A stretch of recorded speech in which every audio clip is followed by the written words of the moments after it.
Hi, my name is Nuno, and in this section we will discuss the business value of security and control. First, we will discuss what is the value of information for a company, followed by the regulations and legal requirements in place for those informations. We then will discuss what is electronic evidence and what computer forensics studies, finishing with a real case example of what can happen when these steps are not followed. Companies have very valuable information assets to protect.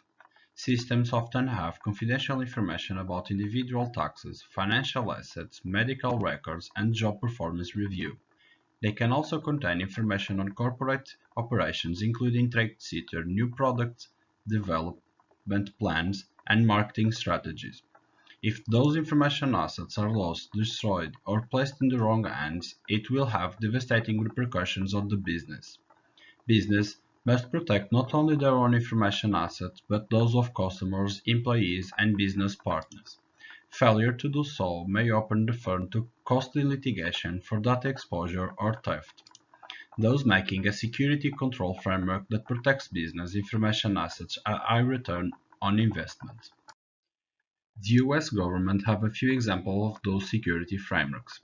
The Health Insurance Portability and Accountability Act of 1996, in short HIPAA, outlines medical security and privacy rules and procedures for simplifying the administration of healthcare billing and automating the transfer of healthcare data between healthcare providers, payers, and plans.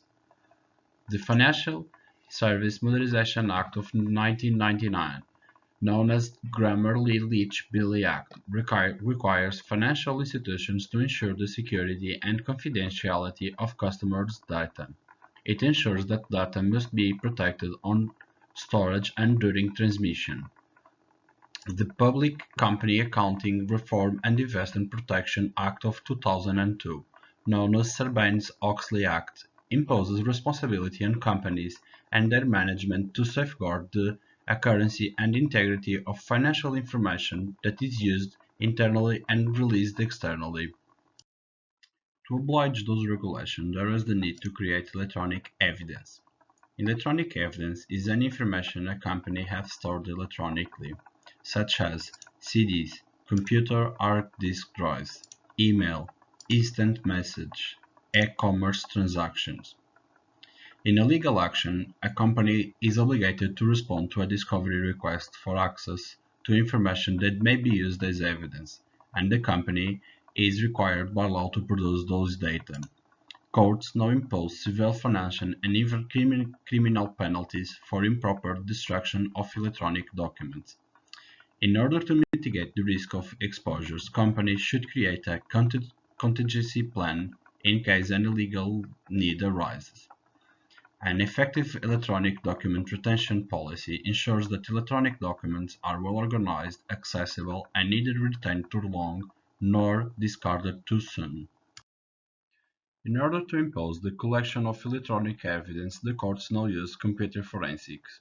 The idea behind this science is to present electronic data in such a way that it can be used as evidence in a court of law. For that, it must recover data from computers, examine that information, authenticate the sources of data, securely storing and handling of recovered electronic data, finding significant information in a large volume of electronic data, and finally presenting the information to a court of law. Back in 2013, Target, the big retailer from USA, was hacked. After a successful phishing email attack, the hackers were able to infiltrate the network, stealing financial information and personal data of 110 million customers. Following the attack, Target had to pay 39 million US dollars to several US banks servicing MasterCard that were forced to reimburse Target customers in the result of the hack. Target also had to pay 67 million US dollars to Visa for the data hack and 10 million to settle a class action lawsuit brought by Target customers.